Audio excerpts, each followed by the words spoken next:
California could very soon become the only state in the union to require LGBT history to be included in school books. Lawmakers approved a bill requiring students to learn about the contributions that lesbian, gay, bisexual, and transgender Americans have made to society. And not surprisingly, conservative and religious organizations are voicing their opposition to that bill. State Senator Mark Leno is a Democrat from the San Francisco area and the man who introduced that bill, and he joins us today. Sir, good to have you on with us. I appreciate your time. Thank you, Thomas. Good to be with you. You've said prior that excluding LGBT Americans from textbooks is effectively selectively censoring history. Explain what you mean by that. Sure. In fact, we are currently censoring a very important chapter of civil rights history from our school books and our curriculum. We already in state code require that the contributions and role of African Americans, Mexican Americans, Asian Americans, European Americans, Native Americans already be included in our curriculum. All this bill does is add LGBT Americans.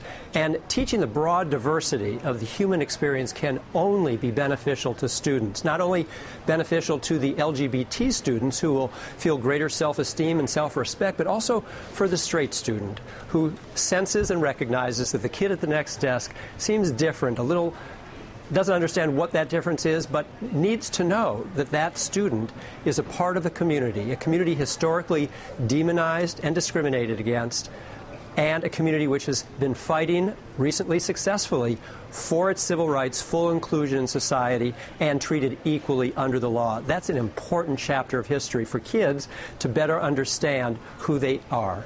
There are certain people, opponents to your bill of the said legislature, saying that you shouldn't micromanage school instruction. What's your reaction to that opinion? Because you have to imagine that there's going to be certain pushback from people who would disagree with doing something like this. We recognize that this might be a sensitive subject for some folks, but again, we already include all of these different chapters. We rightfully require that students learn that there was an African American man who, by the name of Dr. Martin Luther King, who bravely fought for everyone's civil rights and was assassinated for his efforts. But there was also a gay American man by the name of Harvey Milk, who also bravely fought for everyone's civil rights and was also assassinated for his efforts.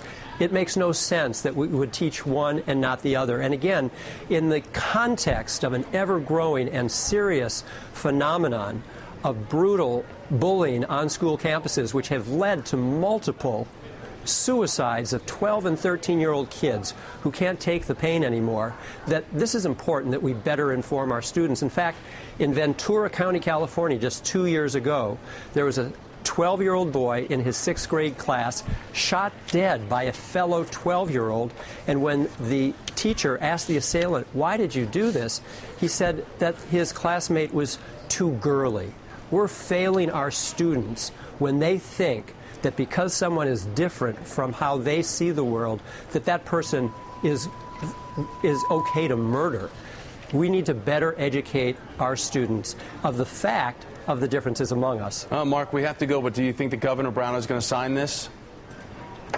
You know, I make a habit of not speaking for the governor, but I'm hopeful he will receive it with an open mind and an open heart. All right. Well, we will continue to follow this story. State Senator Mark Leno, thanks for joining us today. Appreciate your time. Thank you, Thomas. You bet.